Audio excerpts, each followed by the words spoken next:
You have always heard these dialogues from your child saying, "Mama, I'm not getting enough time to play.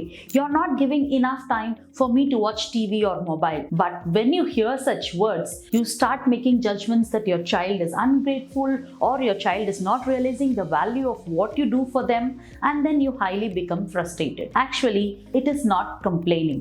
The real reason is complaining is a part of child's development. It's a natural process for every children to complain. What are the 3 important reasons which makes your child complain regularly? Let us discuss in detail and find out the solutions in the part 2 video. Myself Rohini, your natural frequency parenting coach.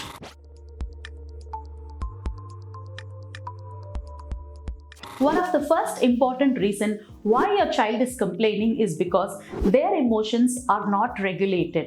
They are not able to navigate their emotions on a regular basis. Children below 10 years of age, they are still in a maturing stage both in their brain level and in their body level. So what happens is during that period when they are unable to manage any emotions like dislike, frustrations, they come up with rude words which seems to us being complaining or ungrateful. So what happens is when a child is given a food and it is not their favorite food and they say, "Mama, you're not even giving me the favorite food." But every day the mom is actually breaking her head, finding out the favorite dish, learning the recipes and trying to do a lot of efforts behind that. At the end of the day, when the child makes a simple sentence which makes you highly frustrated. At this moment, you are trying to digest what your child is expressing and you're moving to the next level and you're moving how I can improve myself. But in case of your child, the child does not know how to digest that disliking over the dish. The moment the child sees the dish, there is a disliking come from within. It needs to know, "Oh, mama has taken a lot of effort. I should not hurt her. Instead, I will try to manage and eat it somehow." This emotional dysregulation or this emotional understanding still has not matured in the child. So what it does is, it expresses that in a rude word. From this instant, what as a parent you can learn is, I have to help my child regulate his or her emotions, which will help them express effectively. The second is, they do not know how to communicate effectively. Every day, children are learning new words, new sentences in different languages, in different tones and in different direction. They are at home where the adults are speaking in a different manner. They are going to school, their friends are speaking in a different way, their teachers are speaking in a different way. Now what happens is, they are learning n number of numerical words or vocabularies which they are gaining day by day, but they don't know how to process it properly and put it in a format where the other people will understand. For example, now I'm speaking to you in a video. I know how to speak, how to put up my words so that you understand in a simple manner.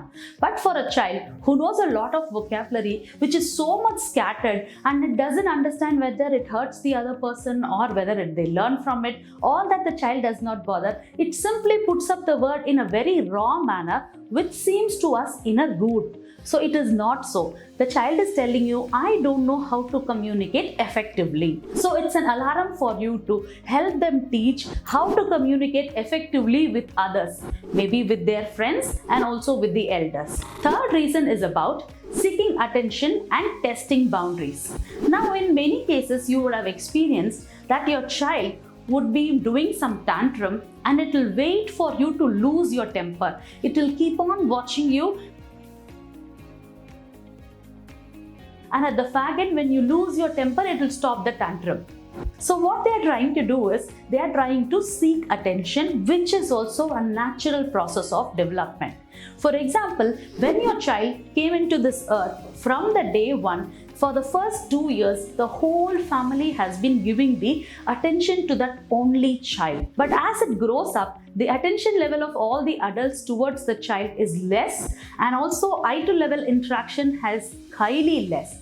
So what the child does is, it finds nook and corner ways to bring the attention of parents or people who are surrounding them by throwing a tantrum. What you do is, you come face to face with the child and interact with them. So what they are gaining? They are gaining your attention. They want your eye to eye contact. If in a normal circumstances, if you are going to give your undivided attention, they would have never done that. But since we are avoiding because of our busy lifestyle, child is seeking attention and they are trying going to grab this until you are like breaking your boundaries. From these 3 parameters, you should take actions on a daily basis where you can solve a problem without even child going into any of this complaints or rude words. So how to do that? I'll be explaining to you in my part 2 video the 7 practical approaches which you can do on a daily basis to solve this problem on a simple level. So subscribe to our channel to watch the part 2 video. If you like this video, click on the like button. Myself Rohini, your natural frequency parenting coach.